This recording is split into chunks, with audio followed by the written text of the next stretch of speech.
Siempre me ha preocupado la respuesta a esta pregunta. ¿Dónde se genera el pensamiento?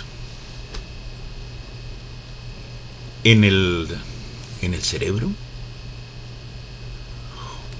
¿O en el espíritu? Bueno, de paso te voy a anticipar que hay dos actos de fe que todo el mundo hace. A ver, por ejemplo, el que dice creer en Dios no tiene ninguna prueba de que Dios exista. Hace un acto de fe.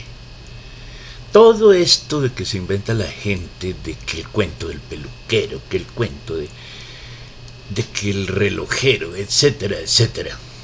Eso no son pruebas ni prueba alguna de que Dios existe. Es un acto de fe. Pero también se puede dar el caso contrario. Alguien es ateo. Si alguien es ateo, también está haciendo un acto de fe. ¿Por qué? Porque no me puede comprobar que Dios no exista. Simplemente asume que eso es así, pero no tiene ninguna prueba de lo que afirma. Disculpe. Eso conlleva a una posible conclusión. Si yo no acepto que Dios existe, pues tendría que afirmar necesariamente que el pensamiento se genera en el cerebro. Pero puedo suponer lo contrario.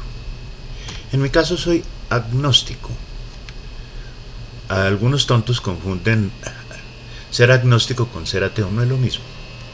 El agnóstico acepta la existencia de Dios, es mi caso, pero no se afilia a ninguna religión.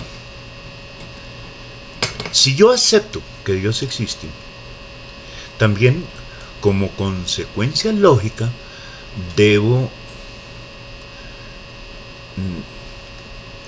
aceptar que el espíritu de cada persona, no solamente de cada persona, de cada animal, de muchas cosas, existe.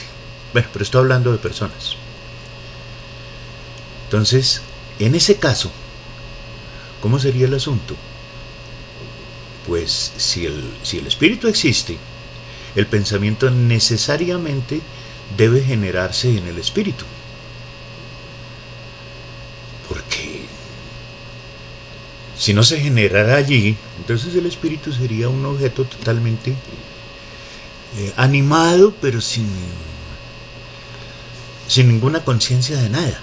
Entonces debo aceptar que el pensamiento se genera en el espíritu, y en tal caso, ¿qué sería el cerebro? El instrumento para que eso se manifieste, para que el pensamiento se manifieste. De tal manera que si, por ejemplo, el instrumento que sería el cerebro se dañara,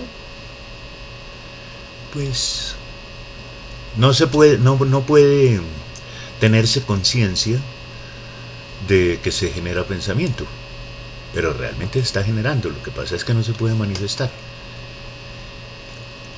Se parecería de alguna forma al mecanismo, por ejemplo, de la televisión, de la radio. Pues hablemos de la televisión.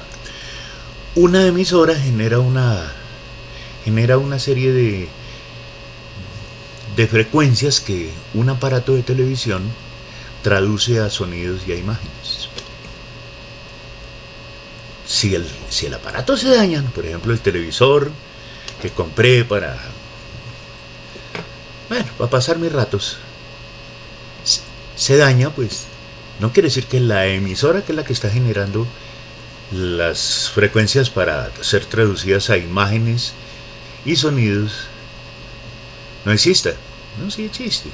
Lo que pasa es que se dañó el instrumento, en ese caso el aparato de la televisión, el que yo tengo en mi casa, o los que yo tengo en mi casa, si es que hay alguien que tiene muchos televisores. De tal manera que como tal habría que ser muy cuidadosos en ciertas enfermedades, por ejemplo del Alzheimer. Un enfermo de Alzheimer, le digo, aparentemente perdió ya en estados muy avanzados, perdió la facultad de pensar. Eso lo decimos nosotros así en el lenguaje cotidiano. Pero me pregunto si a la hora de la verdad lo que tiene dañado es el instrumento y el espíritu realmente sí percibe, sino que no tiene el instrumento para manifestarse. Hay que ser muy cuidadoso con las personas que, con ciertos comentarios delante de personas que tienen enfermedades de ese tipo, o que se encuentran en un estado de coma, o que se encuentran bajo estados, por ejemplo, de anestesia por una determinada cirugía. Hablando con un médico muy amigo de la clínica de Marley, comentábamos algún día eso. Y me contaba, por eso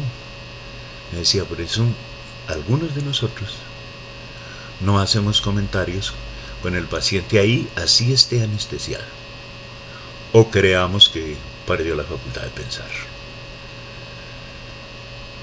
Necesariamente yo hago el acto de fe de pensar que Dios sí existe. ¿Por qué? Porque una de mis pasiones de muchos años atrás, la alquimia. Y la alquimia tiene una mística, no es una religión, tampoco es un grupo de magia o cosas así.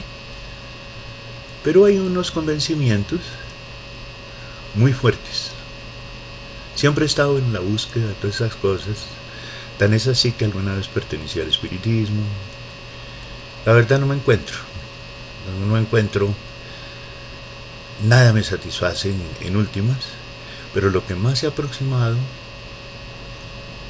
a mi modo de ser es la alquimia. Y hay un librito que a mí me orientó mucho, se llama El Kybalión. Está escrito por 3 iniciados, es decir, 3 personas que hacen una popularización de doctrinas esotéricas que vienen por allá desde antes de la primera dinastía egipcia, es decir, probablemente de alguna humanidad anterior. Bueno, espero que no crean que estoy tostado de la cabeza, pero quería transmitir esa idea que tengo sobre el pensamiento. Ahora, ¿qué es el pensamiento? Eso sí lo sabrá quién sabe quién. Ya ponernos a dogmatizar sobre lo que nadie sabe. Bueno, chao, chao.